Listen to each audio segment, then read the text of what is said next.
Hey guys, welcome back to The Readers. I hope you are having an amazing day.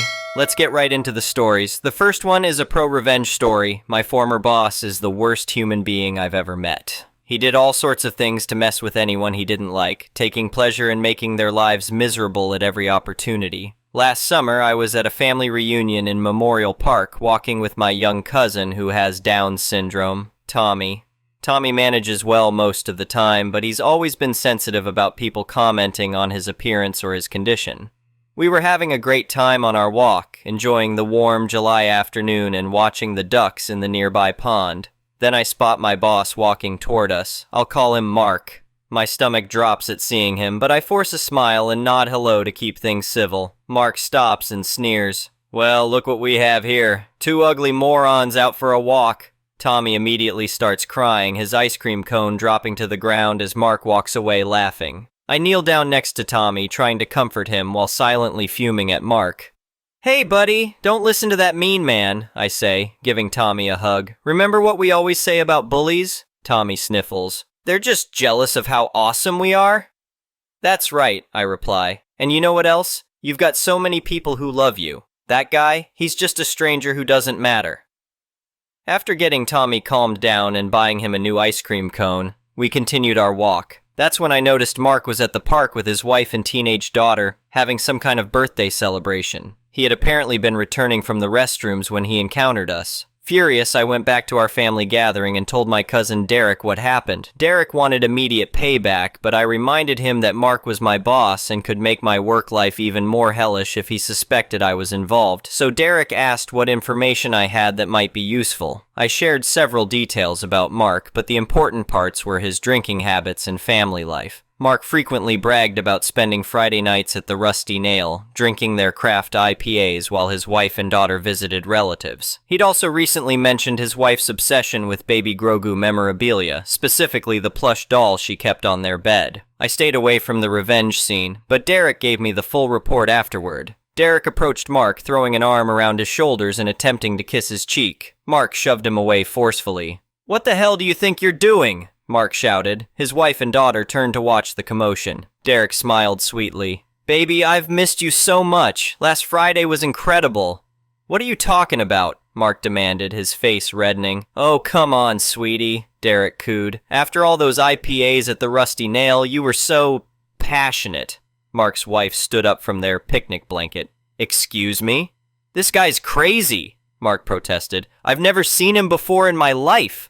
Derek clutched his chest dramatically. "You don't remember? But you were screaming my name all night." Mark's daughter watched wide-eyed as her father exploded. "You lying piece of—" "Mark!" his wife interrupted. "Sir, I think you must be confused. This is my husband."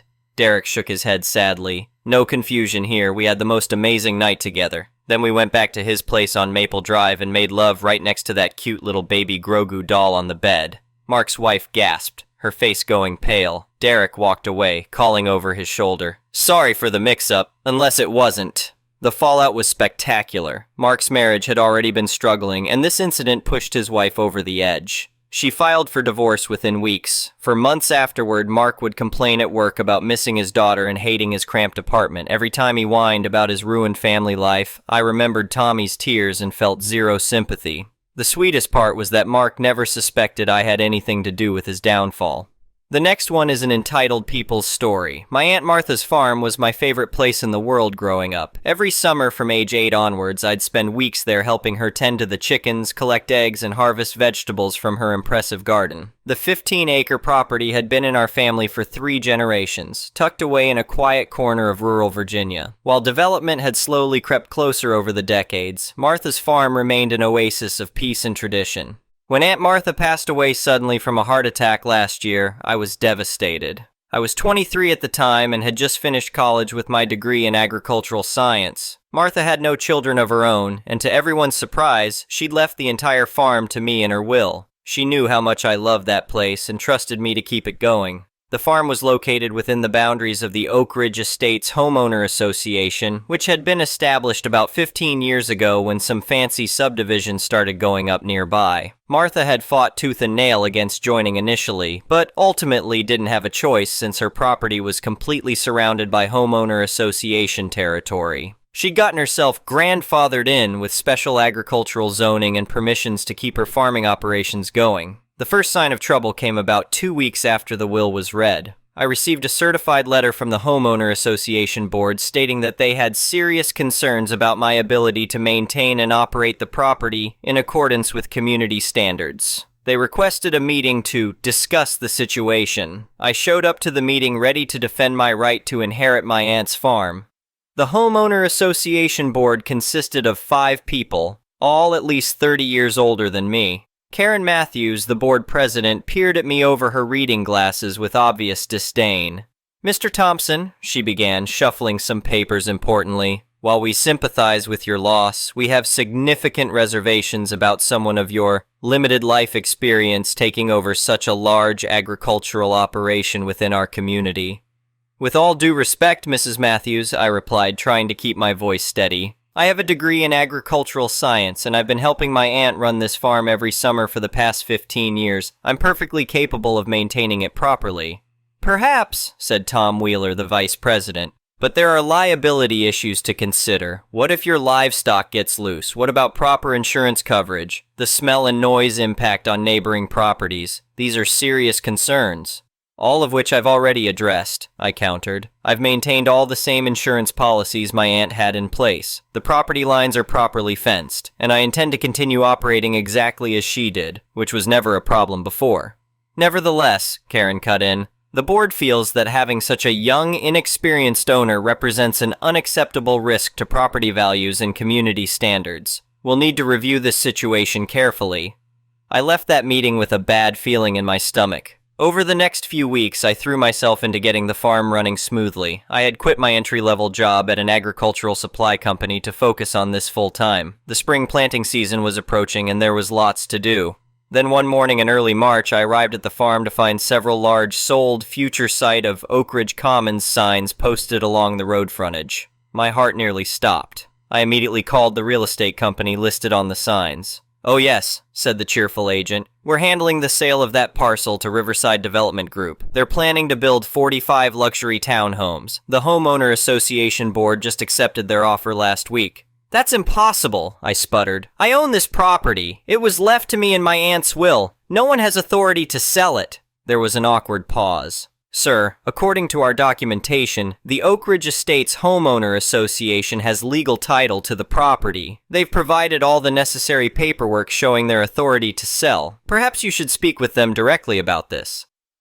I hung up and immediately called my aunt's lawyer, Michael Chen. He was as shocked as I was and promised to look into it right away. Within an hour, he called back with disturbing news. "They filed some kind of emergency motion with the county claiming you had abandoned the property," he explained. "They provided documentation showing multiple violations of homeowner association regulations and claimed you were an unfit owner. Since you weren't properly served notice of the hearing, it proceeded without you and they were granted temporary title pending final resolution."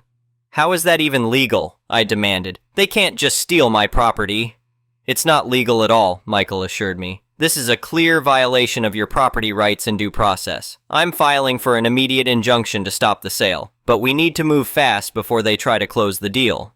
What followed was 2 months of intense legal battles. We discovered that the Homeowner Association Board had been secretly negotiating with developers for months, even before my aunt passed away. They had deliberately engineered this situation, manufacturing bogus violations and manipulating the process to try to force a quick sale before I could effectively fight back. Digging deeper, Michael uncovered a shocking web of corruption. Karen Matthews, the Homeowner Association president, was married to one of the partners at Riverside Development Group. Tom Wheeler, the vice president, owned a real estate investment company that stood to make hefty commissions on the deal. They had been salivating over my aunt's prime farmland for years, just waiting for an opportunity. The violations they cited were completely fabricated. They claimed I had let the property fall into disrepair, but I had photos documenting all the maintenance and improvements I'd made. They said neighbors had complained about noise and odors, but we got signed statements from adjacent property owners saying they had never made any such complaints. The most infuriating part was discovering that they had deliberately sent all official notices to my aunt's old P.O. box, which had been closed after her death, rather than my current address which they had on file. This let them claim I was unresponsive to their concerns. I wasn't going down without a fight. Michael helped me file a massive lawsuit against the homeowner association board members personally, as well as the homeowner association itself, citing fraud, abuse of power, and violation of property rights. We also reported their actions to the state attorney general's office for investigation. The local media got wind of the story and ran several pieces about the greedy homeowner association trying to steal a family farm from a young heir. The coverage painted me as David fighting Goliath, which helped rally public support. Other homeowner association residents started speaking up about past abuses by the board. One elderly resident, Mrs. Rodriguez, came forward with evidence that the board had tried similar tactics with her property a few years earlier. They kept fining me for ridiculous things until I could barely afford to stay in my home, she told me. They wanted to force me to sell so their developer friends could build more townhouses. I wish I'd fought back like you're doing. The turning point came when we obtained emails between Karen Matthews and her husband discussing their plans. In one particularly damning exchange from 6 months earlier, she wrote, "Once the old lady kicks the bucket, we can easily push out whatever young relative inherits. No judge will take a 23-year-old seriously as a farm owner. We'll have those 15 acres ready for development before anyone knows what hit them." When these emails became public, the other homeowner association board members quickly turned on Karen and Tom, not wanting to go down with the ship. They provided additional evidence of the corruption and admitted to being manipulated into supporting the scheme. The judge hearing our case was furious when she saw the full extent of their deception. She immediately granted our injunction, stopping the sale, and restored full title to me. But we weren't done yet. "Your Honor," Michael argued in court, "this was a calculated conspiracy to defraud my client of his rightful inheritance. The defendants abused their positions of authority and manipulated the legal system for personal profit. We're asking for punitive damages and criminal referrals." The judge agreed. Karen and Tom were both removed from the homeowner association board and referred to prosecutors for potential criminal charges. The homeowner association itself was ordered to pay me $500,000 in damages. Most satisfyingly, the judge permanently stripped the homeowner association of any authority over my property, essentially removing it from their jurisdiction entirely. The defendants' actions show exactly why such autonomy is necessary, the judge wrote in her ruling. They have demonstrated they cannot be trusted to exercise authority over this property in good faith. The aftermath was sweeping. The entire homeowner association board was forced to resign and new elections were held. The new board instituted strict conflict of interest policies and transparency requirements. Karen's husband's development company faced its own investigations and eventually went bankrupt from all the legal troubles. I used part of the settlement money to make improvements to the farm, including a new irrigation system and greenhouse that my aunt had always wanted. The rest went into a legal defense fund to help other small property owners fight against homeowner association abuse. Mrs. Rodriguez became a regular visitor, often bringing her grandchildren to see the chickens and help in the garden. Other neighbors who had been intimidated by the old board started reaching out as well. The farm became something of a community gathering place, just as it had been in my aunt's day. One afternoon, about a year after everything was resolved, I was out fixing a fence when a familiar Mercedes pulled up. It was Karen Matthews, looking much less polished than in her homeowner association board days. She had sold her big house in the subdivision and moved to a condo after her husband left her. "I owe you an apology," she said, not quite meeting my eyes. "What we did was wrong. I got so caught up in the money and power that I forgot this was people's homes and lives we were messing with. Your aunt would be proud of how you fought for this place." I appreciated the apology, but I also hadn't forgotten how they nearly stole my inheritance. "Thank you for saying that," I replied simply. "I hope you've learned that younger doesn't always mean less capable." She nodded and drove away. I went back to mending the fence, stopping occasionally to watch the chickens scratch in the dirt or listen to the wind in the old oak trees. My aunt had trusted me to be a good steward of this land, and I was determined to honor that trust. Today, the farm is thriving. I've started a small CSA program selling vegetables and eggs to local families. The property values in the surrounding subdivision have actually gone up, as people appreciate having a piece of agricultural heritage in their community. Several times a year, I host school groups to teach kids about farming and where their food comes from. Every morning when I wake up and look out over the fields, I think about how close I came to losing it all. But I also think about my Aunt Martha and how she taught me that some things are worth fighting for. The developers and corrupt homeowner association board thought they could easily push around a young heir, but they learned the hard way that age doesn't determine dedication or determination.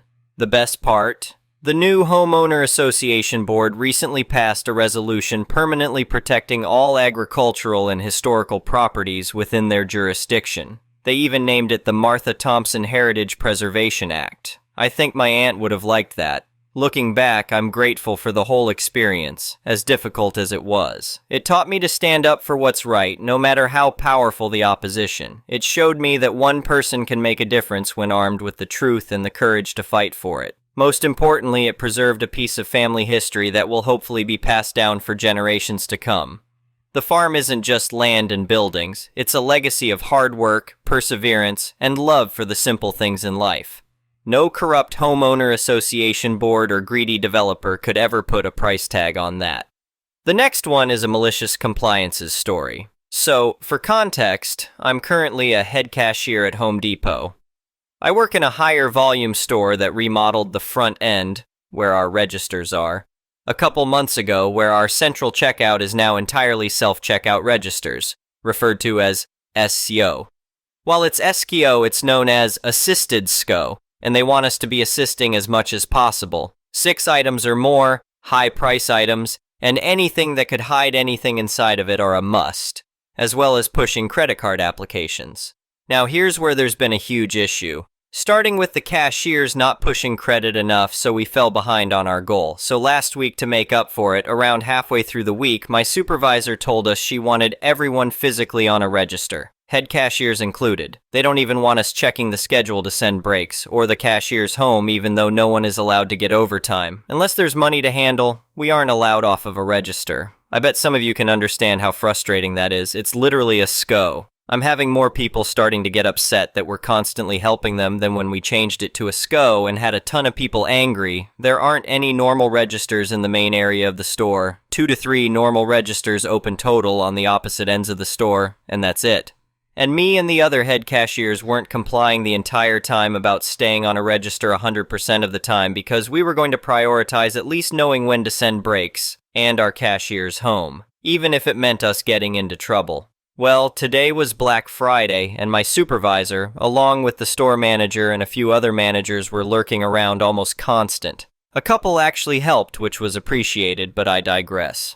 The other day I mentioned to my supervisor when she insisted head cashiers had to stay on a register, how we were supposed to send breaks, or how we would direct the line because most people won't walk to an open register even when SCO is empty. She told me to figure it out, and if I have to keep my head on a swivel so I can check customers out and get the line down, then so be it. So I let them run the show. They put me on a register. I complied. I only left when I was told to cover for someone going home, or to use the bathroom. My lunch was 2 hours late. I didn't say anything until an hour and a half after the fact because I rarely get my breaks on time anyways, but my lunch is mandatory because no overtime.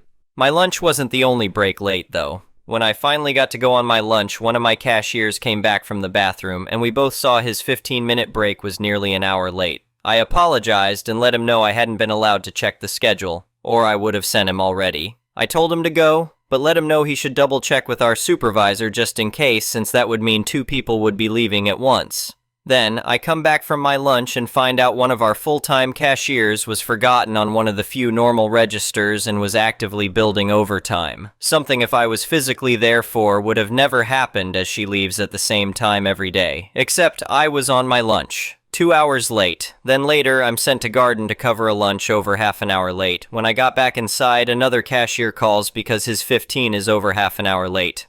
Almost 45 minutes. That's just some of what happened. I wasn't allowed to do my job, and therefore, my cashiers were actively being forgotten about because it wasn't important enough. Oh, and we got just as much credit card applications as we did early last week before we were forced to constantly be on registers. It's not about being on a register, it's about asking in general. Something I may not like, but I do because it's my job. Or at least, it was.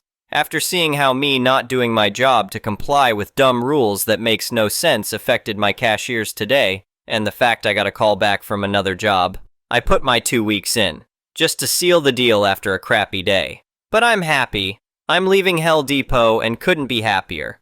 I just worry for my cashiers who are probably going to continue to suffer with these new rules and regulations, and especially if anyone above them actually complies to them 100%. Thank you for watching. I would really appreciate it if you could like the video and subscribe to our channel if you haven't already. We'll see you again tomorrow.